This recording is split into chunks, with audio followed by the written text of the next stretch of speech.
Hi, everyone. I'm glad to be joined by Imam Ziad from the South Nepean Muslim community, as well as Nazira Tareen, who is Ottawa Muslim Women's Organization. Good morning.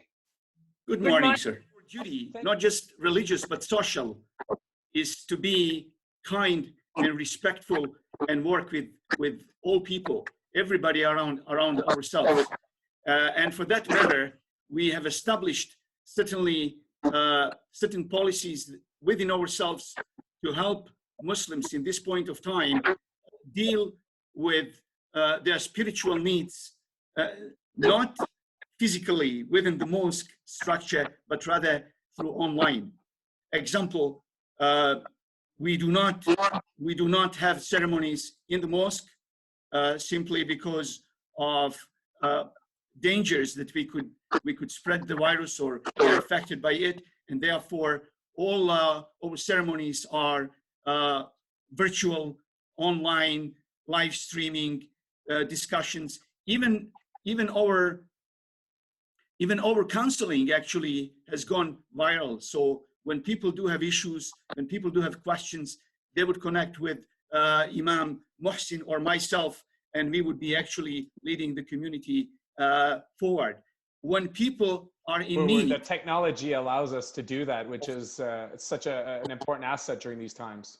Of course, we have to adapt as religious groups to these new technological means, and certainly guide our community, from the notion of panic into tranquility and peace, even during these times. And it seems like it is working perfectly with us. Yes, we do miss mosque, we do miss our congregational gathering, we do miss our brothers and sisters, but for the sake of benefits of all, we certainly have to follow these rules. Thank you so much for giving us a good overview of what you're doing as a religious leader, specifically within the Muslim community of Ottawa. Nazira, how's the Women Association organization staying connected? How are the women feeling through these challenging times, the Muslim women in Ottawa? We are all trying hard to be strong and to help each other. We are connecting, like Imam Ziad said, through phones and emails and FaceTiming, and we are encouraging each one of us to stay strong. In my community, we are actually connected on many levels. If you go to www.snmc.ca, it's South Nepean Muslim Community. You can also connect with us through our Facebook, South Nepean Muslim Community Facebook. You can also connect with us on Instagram, or even our YouTube channel, wow. SNMC YouTube channel. Our two imams, Imam Dr. Muhsin and myself, Imam Dr. Ziad, we are actually catering all these, messaging to the community on both levels, be it religious or social, because we know at this point of time, community is getting connected with us. Community wants this connection because this is a source of hope, inspiration, and certainly optimism for them. Thank you. How are you, sir? I'm doing very well. And yourself?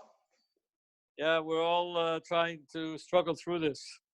It is a challenge, but it's been great for me. I've connected with leaders from the Catholic, Anglican, Muslim, and this morning from the Jewish community. I'm so happy to take a bit of time and to learn more, and at the same time share what faith groups are doing in our city during these challenging times of Jewish faith. Right, so Passover is actually 8 days. So today is day 4. Day 4, okay, so we're still in day 4. We still have time. We still have 4 more days after this. It's sort of like a complicated thing because the first 2 days of Passover are very intense. The last 2 days are very intense, which is why you had difficulty getting a hold of me. In the middle, we have what's called intermediate days, which are less intense, and we can use social media and things of that nature. In the intense period, the beginning almost is like you're in a different world. No television, no radio, no nothing, just concentrating on the holy day and its meaning. So we have that the first part of Passover, the last part of Passover.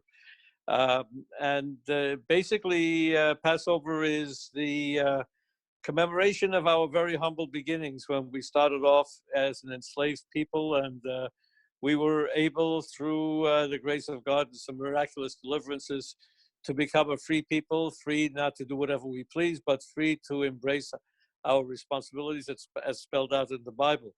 So what we do on Passover is relive this from the beginning to the end. So the first part is leaving slavery, and the last part, which is the last 2 days, is embracing responsibility.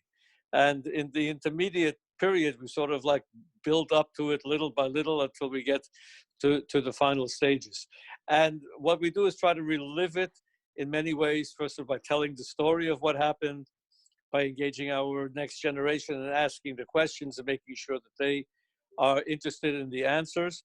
And then also to relive it in the best way we know how, which is to eat the foods that are reminiscent of that time. So we were so enslaved that we didn't have time to make real bread. So we had to have this very quickly made flour water mixture, which we know as unleavened bread, otherwise known as matzah. Having some bitter herbs, which reminds us of the bitterness of the time, amongst other things. So we combine various ways of knowing and make it a present day experience. And it's as if we're saying, we are here today because we had dedicated ancestors before who fought for their freedom, and we never take that for granted. What are the leaders in Ottawa, the Jewish community leaders, doing during COVID to continue to share the faith and those prayer moments with the community? So insofar as prayer is concerned, I think every single synagogue is making use of social media. The same thing that brought us together now, even though we're in our respective homes, but we've been able to link up. So we don't have the same exact prayer service because there is importance in realizing that even though we're connected, we're not as connected as we'd like to be. So there are certain prayers that can only be said in the public setting, which we do not say. But otherwise, all sorts of other prayers are said in the home. Sometimes we're able to link everyone up who is saying their prayers at home and say the individual private prayers together. So it gives a sense of community, and this is something that every single synagogue is doing. And it's a great blessing that we have, realizing what does a person do years and years ago when we didn't have this, when we had, even going back to Ebola, going back to Spanish other flu. plagues, in the beginning of the last century, they were totally isolated. So we at least have the blessing of being able to connect, even though we're physically disconnected, but spiritually very much connected. So everyone is trying to make the best of the situation. There's an abundance of classes where people are studying together, and it's so easy to do it today. And they do so virtually. Virtually. So virtually, yeah. So we've saved a lot of, and people are going to work that way too. So what they were able to do work-wise, we're able to do with all sorts of other spiritual needs. If members are interested in learning more, all of the virtual connections, I imagine, are on the website, jewishottawa.org? Yeah, absolutely. Yeah, and there's a wealth of stuff there. Good. Comme vous pouvez voir, les institutions religieuses à travers la ville, peu importe leur dénomination, sont rendues accessibles de façon virtuelle. J'aimerais tous les remercier pour continuer de demeurer actifs, de demeurer connectés avec les paroissiens et paroissiennes, avec la communauté d'Ottawa. Votre contribution est importante. J'aimerais vous souhaiter une joyeuse Pâques. J'aimerais aussi vous souhaiter un bon mois d'avril. Puis encore une fois, si vous avez besoin d'aide, évidemment, les institutions religieuses et la foi jouent un rôle important, mais au niveau de votre santé mentale, n'hésitez pas à contacter de l'aide, que ce soit le centre de détresse, que ce soit le 211 pour tous les services sociaux. On demeure là durant cette période de COVID pour la communauté. On est fort ensemble.